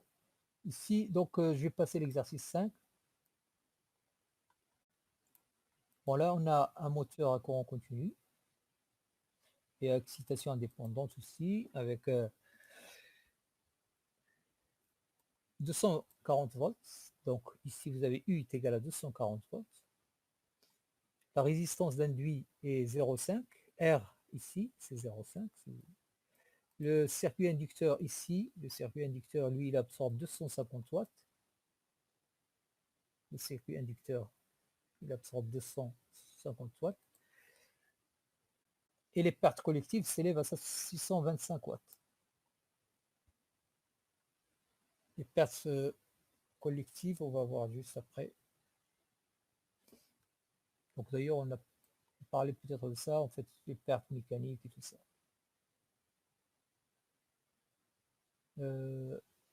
Voilà. Donc en fonction normale, on vous demande, on vous dit que en fonction normale, le moteur consomme 42 ampères et la vitesse de rotation est 1200 tours par minute. Donc lorsque on est en régime normal, le moteur va consommer 42 ampères, ça veut dire I égale à 42, et la vitesse de rotation du moteur est égale à 1200 tours par minute. Donc on vous demande de calculer la force électromotrice. Bon, la force électromotrice, c'est E. Ben, E, ça se calcule comme tout à l'heure. Vous avez E égale à U moins RI, en utilisant cette relation. E est égal donc à U moins RI. Est égal donc à 240 moins 0,5 fois 42. Ça, c'est les valeurs que vous avez ici. 0,5, c'est la résistance. Voilà, c'est R qui est là. Et 42, c'est le courant. Ça vous donne 219 volts. Ok. Donc on a de 219 volts. La puissance absorbée, maintenant, la puissance absorbée, c'est la puissance électromagnétique et la puissance issue. Pardon, on vous demande de calculer la puissance absorbée, la puissance électromagnétique et la puissance issue. Donc comment on calcule ça? Ben, tout simplement, la puissance absorbée, c'est tout simplement celle fournie, d'accord? La puissance électrique, c'est celle-ci, UI plus 250. Pourquoi 250? C'est ça. C'est le circuit inducteur absorbe 250. Et le circuit l'induit, lui, il absorbe 240 fois le courant. D'accord? Fois le courant qui passe. Il est là. UI, c'est l'induit, la puissance absorbée par l'induit, ici par l'inducteur. Donc, UI, c'est égal à 240 fois 42, ça veut dire la tension fois le courant dans l'induit, et 250, c'est dans l'inducteur. Donc, ce qui nous donne 10,33 kW. Ça, c'est la puissance électrique absorbée. La puissance électromagnétique, ben, par définition, c'est E fois I. D'accord? C'est fois le courant I. C'est pas U. Hein? Tout à l'heure, c'était U fois I. Ça, c'est la puissance absorbée ici par l'induit. Par contre, la puissance électromagnétique, c'est E fois I. C'est égal à E fois I, ça veut dire 219 fois 42, ça fait 9,2 kW. Et la puissance utile, il y a une relation simple, j'aurais pu écrire ça, j'ai oublié de vous le dire, mais bon. La puissance utile, c'est toujours la puissance électromagnétique, d'accord? On va le voir ici. Moins les pertes collectives, voilà, les pertes collectives. Les pertes en fait collectives dans le moteur, d'accord? Vous prenez la puissance utile, ben, c'est toujours égal. La puissance utile, c'est la puissance mécanique qu'on reçoit en fait. que le moteur fournit, la puissance mécanique que le moteur fournit. C'est égal toujours aux puissances électromagnétiques qui est égale à EI moins les pertes. Parce qu'en fait, il y a toujours des pertes mécaniques aussi, ce qui fait que vous avez une puissance qui est égale à 8,57 kW. Je pense que c'est simple à voir. Maintenant, le couple utile, vous allez utiliser les mêmes relations. Hein. Vous savez que le couple utile, c'est puissance utile sur oméga. C'est la même relation, puisque puissance utile égale au couple utile fois oméga. Donc, si on fait le couple utile, ça fait puissance utile sur oméga. Et vous remplacez les valeurs ici. Oméga, n'oubliez pas, attention, oméga, c'est radian par seconde. Il faut la convertir en radian par seconde. C'est 1200 tours par minute, mais il faut multiplier par 2 pi sur 60 pour avoir radian par seconde. Et là, vous aurez newton mètre. Faites attention à cette conversion chaque fois, parce que si vous regardez ici tours par minute, vous allez avoir des valeurs tout à fait fausses du couple. D'accord? Le rendement maintenant. Le rendement, c'est la puissance utile sur la puissance absorbée. Bon, ça c'est simple. Vous savez la puissance utile qu'on a déjà calculée. Elle est là, la puissance utile. Je vais la diviser par la puissance absorbée, qui est déjà là. Et là, on trouve un rendement de 83%. Ou alors 0,83, c'est la même chose. Bon, ça c'est donc c'est un calcul qui utilise des relations simples, mais ils sont très très importantes parce que vous voulez connaître les caractéristiques d'un moteur. Si vous voulez sélectionner un moteur donné pour une application donnée, là vous êtes obligé de connaître de savoir calculer ces grandeurs là pour pouvoir dimensionner correctement votre moteur. Ok. Bon, maintenant je passe la vitesse de rotation du moteur. On vous demande quelle est la vitesse de rotation du moteur quand le courant d'induit est de 30 ampères.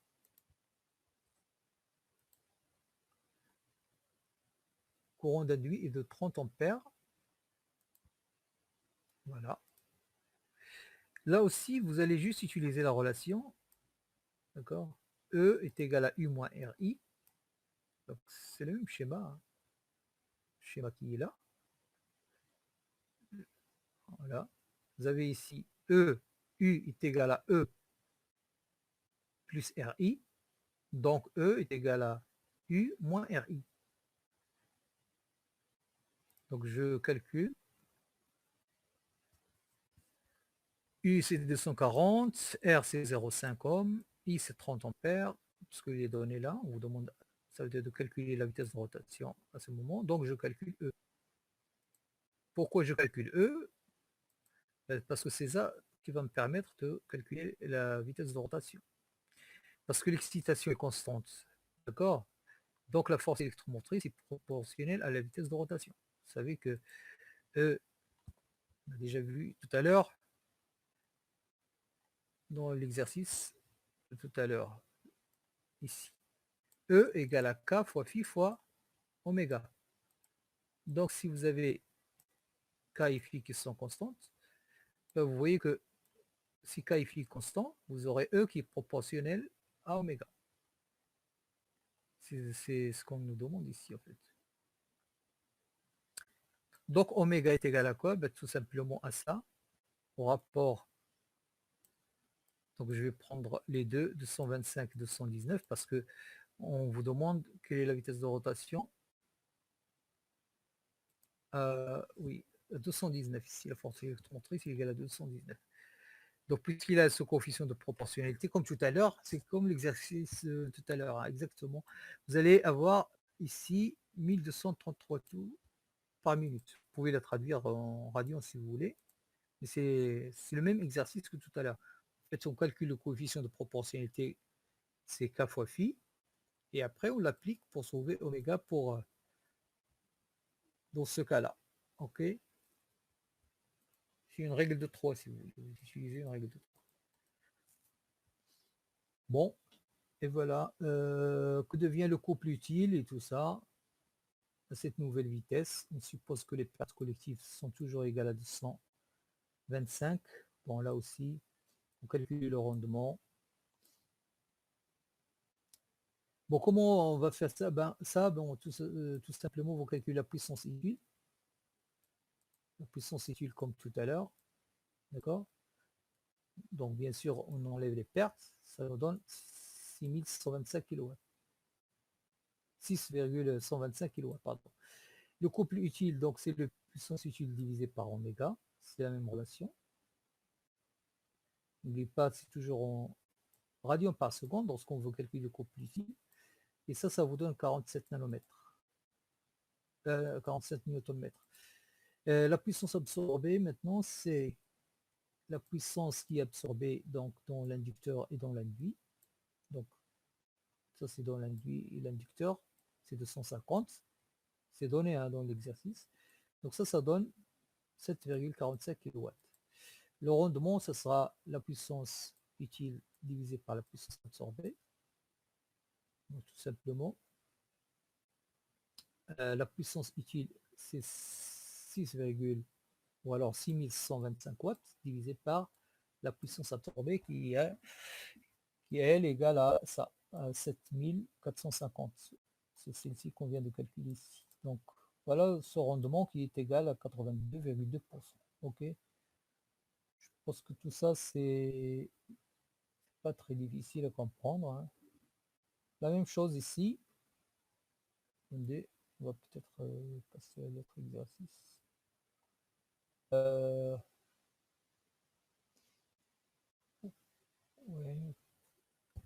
Bon, oui, bon, je passe à cet exercice-là. La même chose, vous avez toujours un courant avec excitation indépendante. On vous donne ici des caractéristiques, U, I, ça c'est dans les courants dans l'induit, la puissance nominale, et ça c'est une vitesse de rotation. Bon, j'ai marqué N, mais bon, ça peut être oméga, comme vous voulez. Donc le même schéma. Donc ce qu'on vous demande de calculer à la charge nominale, il faut calculer le rendement du moteur, sachant que les pertes inducteurs sont de 150 watts. Le rendement du moteur dans ce cas-là, avec ces données-là. Ok. Donc la puissance utile, vous la voyez, c'est égal à 7 kW. Bon, il est là, on va la poser. La puissance absorbée par l'induit, ben, c'est U fois I. La U, il est là. Et I, c'est le courant dans l'induit. Ben, ça fait 8,4 kW. C'est juste les valeurs que vous avez ici. Alors, U, c'est 240. Et I, c'est 35. Donc ça fait 8,4 kW. La puissance absorbée par l'inducteur, c'est les pertes joules en fait, qui sont dans l'inducteur. On vous donne 150 watts, ils sont là. Donc ce sont des pertes joules. On pareil joule parce qu'il y a une résistance intérieure ici. Hein. Donc dans l'inducteur, lorsqu'il y a le courant qui va passer, il y a une puissance dissipée par effet joule. Et c'est une perte en fait, parce que c'est sous forme de chaleur. C'est une perte sous forme de chaleur, ça donne 150 watts. Cette perte, il est estimée à 150 watts, donc vous l'ajoutez ici, vous l'avez ici maintenant. Maintenant, la puissance absorbée totale, c'est la puissance absorbée par l'induit plus l'inducteur. Donc ça plus ça nous donne 8,55 kW. Et donc le rendement, c'est 81,9%. Okay.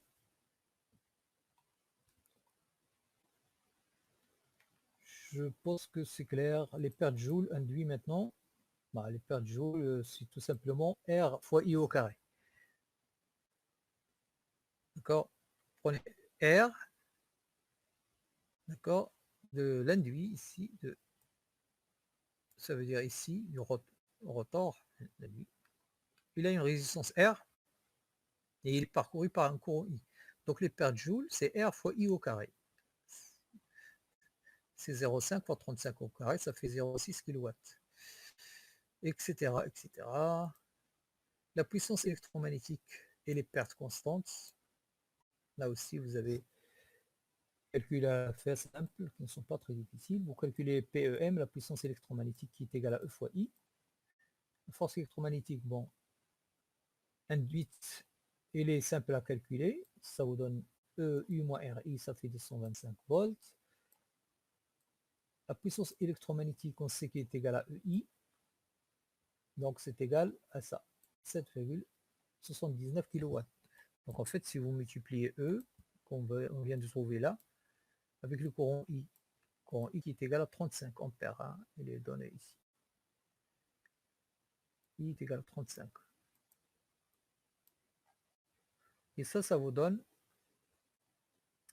222,5 volts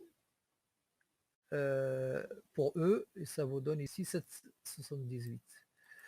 Bon, il y a une autre méthode ici. Bon, je vais calculer ici la puissance électromagnétique, ça me donne 779. Le bilan de puissance, je prends les pertes collectives, qu'on appelle aussi pertes constantes.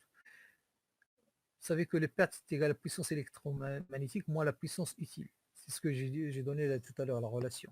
Vous avez la puissance utile est égale à la puissance électromagnétique plus les pertes.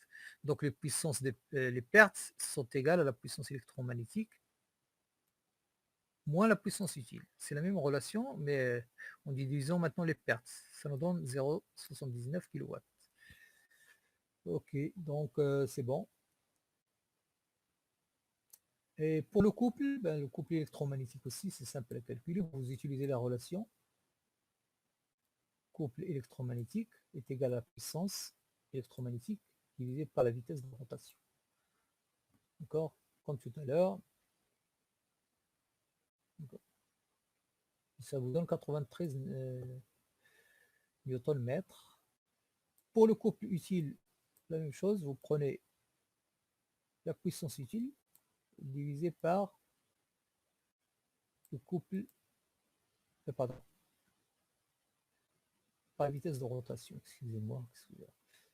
Donc en fait, CU est égal à la puissance utile divisée par la vitesse de rotation. Et là, ça vous donne 83,6 nanomètres, newton-mètre, je dis toujours newton-mètre. Et pour les couples et pertes constantes, ben ça c'est tout simple aussi. Vous prenez la puissance, d'accord, divisé par la puissance des pertes aussi. C'est les pertes qu'on a vues tout à l'heure, 790. Divisé par la vitesse de rotation, ça vous donne 9,4 newton-mètre. Je suis un peu fatigué là. Bon. Bon, maintenant, rapidement, je vais voir avec vous quelques exercices. Je vais essayer de faire pour les exercices sur un moteur asynchrone. Ça aussi, ce sont des calculs. Vous avez des relations simples que vous allez utiliser. On va parler ici d'un moteur synchrone triphasé, tétrapolaire. Donc, je dis tétrapolaire, ça veut dire qu'il a 4 pôles et qui est alimenté par un réseau triphasé, donc 400 volts et à 50 Hz. Il fournit puissance de 4,4 kW et la résistance de l'induit est négligeable. L'induit, c'est R en fait. Dans l'induit, la résistance est négligeable. On va donc pas tenir compte des pertes dans l'induit. Donc, le rendement du moteur est 0,98. D'accord? Donc, on vous demande quelle est la fréquence de rotation du moteur. Bon, vous avez une relation qui vous donne la vitesse de rotation qui est égale, regardez le cours, est égal à F sur P. F, c'est la fréquence en Hertz, et P, c'est le nombre de paires de pôles. Attention, ce n'est pas le nombre de pôles. P, c'est le nombre de paires de pôles. Il y a toujours des gens qui font des erreurs avec ce paramètre P. P, ce n'est pas le nombre de pôles, c'est le nombre de paires de pôles. Par exemple, ici, on a un moteur synchrone tétrapolaire, ça veut dire qu'il a 4 pôles. Donc le nombre de pôles, le nombre de paires de pôles, il faut le diviser par 2. Il faut diviser 4 par 2 pour avoir le nombre de paires de pôles. D'accord? Donc ça fait 4 sur 2 égale à 2. Donc là, vous pouvez utiliser la relation. Là, vous l'avez en cours, cette relation. Hein, regardez. La vitesse de rotation, c'est la fréquence du secteur divisée par le nombre de paires de pôles. Tout simplement. Ça fait 50 Hz divisé par 2. Donc ça va faire 25 tours par seconde. Parce que là, on est en fréquence. Faites attention, la fréquence, il est en Hertz. Il est donné ici. La fréquence est en Hertz. Le nombre de paires de pôles, c'est juste une constante, c'est 2. Donc si je divise 50 par 2, ça fait 25 et ça me donne tours par seconde. Parce que la fréquence est en Hertz. Et Hertz, c'est quoi? Ben, Hertz, c'est comme si vous dites un tour par seconde. Un Hertz, c'est un tour par seconde. Si maintenant vous la traduisez en radio, ben, il faut multiplier par 2 pi sur 60, ici, pour trouver le radio. D'accord. Ok. Calculer maintenant la valeur de son couple utile. Ben, on va utiliser la relation ici. Comme tout à l'heure, comme le moteur asynchrone et le moteur continu, pour les puissances utiles et tout ça, on les calcule avec les formules qui sont reliées au couple toujours. Puissance utile égale au couple utile fois oméga. D'accord? La puissance utile est égale au couple utile fois oméga. Comme tout à l'heure pour le moteur à courant continu, ben, c'est la même chose ici. Donc on déduit le couple utile ici, ben, c'est égal à puissance utile sur oméga. D'accord? Le couple utile est égal à puissance utile sur oméga. Or, là, le calcul nous donne tout simplement, si vous remplacez puissance utile ici par 4,4 kW, il est là, 4,410 puissance 3, parce qu'on travaille en watts. Faites attention aussi aux conversions. Il faut mettre le watt, et ici, radian par seconde, 157. Donc, ça nous donne 28 nanomètres. Oui, je parle toujours de newton-mètre. Bon, ça c'est clair. Donc, je pense que vous n'avez pas de problème à ce niveau-là. Vous n'avez pas de questions sur ça, non? Bon, ce sont des relations qui ne sont pas très très difficiles à comprendre. Donc, maintenant, dans les conditions d'utilisation, bon, on a un facteur de puissance, cosinus phi égale à 0,8. Vous avez déjà vu ça en puissance triphasée. Vous savez que la puissance triphasée est donnée par une relation qui est égale à U fois I en triphasée est égal à U fois I racine de 3 fois cosinus de phi. Le cosinus de phi ici, et on nous donne 0,8. Et on vous demande de calculer l'intensité efficace du courant I appelé par le moteur. Donc en fait le courant qui est appelé par le moteur, ça veut dire le courant qui est consommé par le moteur. D'accord? Donc on utilise, puisque le moteur c'est un moteur triphasé, hein, moteur asynchrone, ici moteur synchrone, pardon. Il s'agit donc d'une puissance qui fait intervenir le cosinus de phi. C'est U racine 3 cosinus de phi. Regardez votre... c'est démontré en cours, je pense. Cette puissance, vous l'avez démontré en cours. Donc on en déduit que le courant I est égal à la puissance absorbée sur U racine 3 cosinus de phi. Donc on déduit à partir de cette relation, on déduit la valeur de I. Donc oui, attention, la puissance mécanique étant diminuée par les pertes. Donc la puissance mécanique, en fait, il y a des pertes. Donc la puissance mécanique est faible par rapport à la puissance fournie. Il faut donc le calculer avec le coefficient de rendement. Comment on calcule la puissance absorbée? D'accord? Par rapport à la puissance mécanique. La puissance mécanique, c'est la puissance utile. Hein. Bah, c'est tout simplement en utilisant la relation du rendement, parce que le rendement est égal. Regardez cette relation-là. Le rendement, en fait, c'est égal à quoi? Est égal à la puissance mécanique divisé par la puissance absorbée. D'accord? Donc la puissance absorbée est égale à la puissance mécanique divisée par le rendement. Et puisque la puissance mécanique elle est de 4,4 kW, il est donné ici, puissance mécanique, c'est-à-dire la puissance fournie ou la puissance nominale, si vous voulez, est égale à 4,4 kW. Et le rendement, on nous donne 0,98 aussi, il est là. Donc vous pouvez à partir de là calculer la puissance absorbée qui est égale à 4490 watts. C'est important de voir ça parce que vous voyez, on a utilisé le rendement pour calculer la puissance absorbée.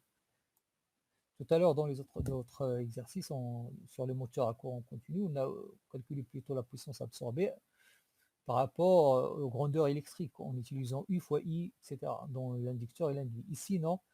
Ici, à partir seulement de la puissance mécanique, d'accord, peut déduire, parce qu'on a déjà le rendement, on connaît le rendement.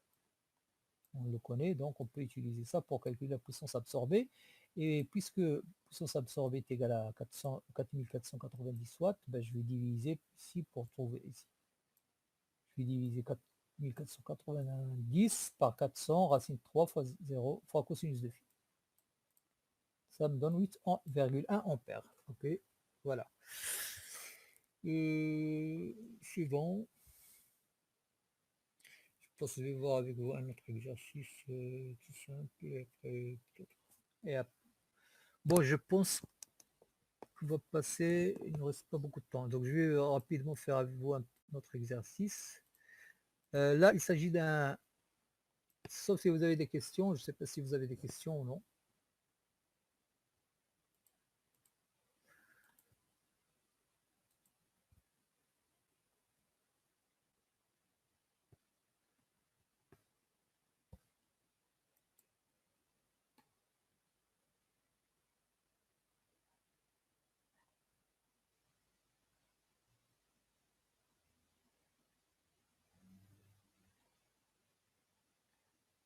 Donc, vous n'avez pas de questions. Bon, ok. Je continue. J'ai juste, je vais voir avec vous. Je pense à un exercice seul. Bon, les autres, ils sont. De toute façon, vous pouvez voir les exercices, ils sont bien expliqués, donc il n'y a pas de problème.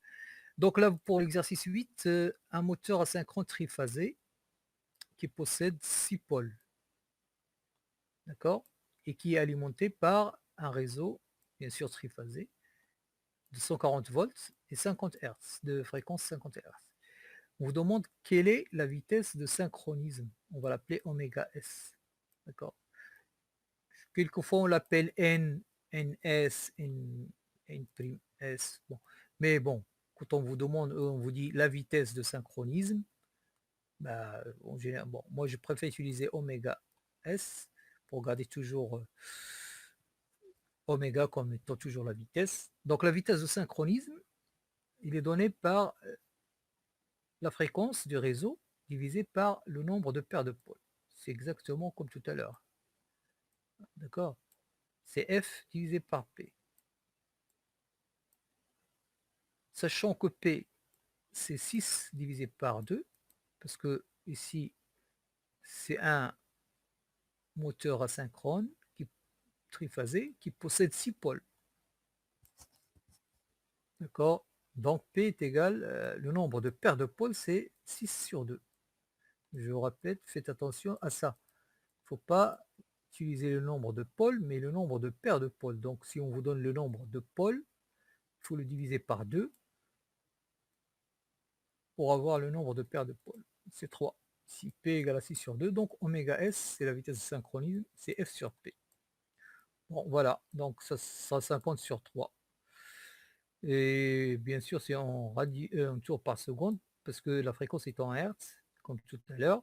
Donc ça fait 16,66 tours par seconde. Okay. Donc maintenant, au régime nominal, la vitesse de rotation de l'arbre du moteur est 16 tours par seconde. D'accord. On demande quel est le glissement. Le glissement, vous l'avez aussi en cours, vous pouvez jeter un coup d'œil. Le glissement, ça se calcule comme étant la vitesse de synchronisme moins la vitesse de rotation divisé par la vitesse de synchronisme. Vous voyez, oméga S moins oméga divisé par oméga S. C'est ça ce qu'on appelle le glissement. Et il est égal ici à 16,66 moins 16 divisé par 16,66, ce qui fait 0,04 à peu près, 4%. Si on passe au pourcentage, ça me donne 4% ici. Donc, le glissement, c'est tout simplement la vitesse de synchronisme moins la vitesse de rotation divisé par la vitesse de synchronisme. Ok. Et voilà, donc vous avez, bon, je pense que c'était, il y a un exercice que peut-être vous pouvez le faire tout seul. Bon, c'est pas difficile, tout est expliqué, vous allez voir. Ici, on vous donne les caractéristiques. Hein. C'est une plaque signalétique, d'accord, du moteur asynchrone, triphasé. Donc triphasé, donc vous avez 3. 3 avec un signe sinusoïdal, ça veut dire triphasé, ça signifie triphasé. 50 Hz, c'est la fréquence du secteur. Ça, c'est la vitesse, pardon, ça, c'est la tension. Donc, ce qu'on est au couplage triangle, couplage étoile, etc. Bon, vous avez cosinus phi, ici, vous avez la vitesse, etc. etc. Bon, je pense que vous avez ici tous les calculs, vous pouvez les faire sans problème. Bon, mais déjà, avec tout ce qu'on a fait maintenant, jusqu'à maintenant, c'est déjà largement suffisant pour... si vous avez le temps, vous pouvez faire les autres exercices aussi. Hein. Donc là, je vous ai donné le maximum, donc je pense que c'est suffisant. Bon, donc il n'y aura plus de séance élec à part le contrôle, l'évaluation ou le DS. Donc il y aura un DS, donc je vais vous envoyer un message pour vous informer de la date. Ça sera peut-être vers mois de juin. Ok. Je pense que c'est vers le 19 juin ou quelque chose comme ça. Parce qu'il n'y a pas, on n'a pas encore, on n'a aucune séance. On n'a pas de séance jusqu'à le 19 juin, si je me souviens. Bon, de toute façon, vous aurez, faut surveiller vos emails. Hein. Faites attention, parce que vous aurez une séance DS. D'accord.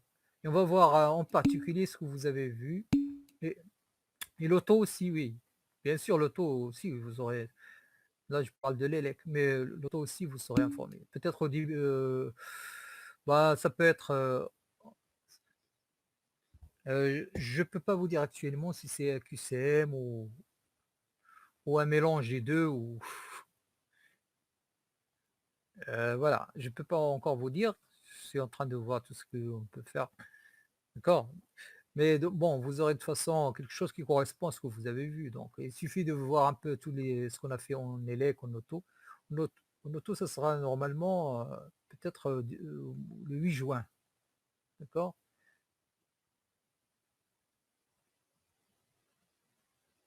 Ouais, ça sera le 8 juin. Parce que vous avez une séance d'auto. Bon, essayez de réviser tout ça. Pour le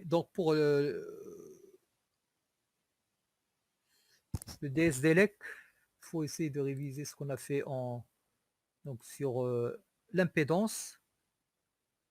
Euh, réviser aussi la puissance en régime alternatif.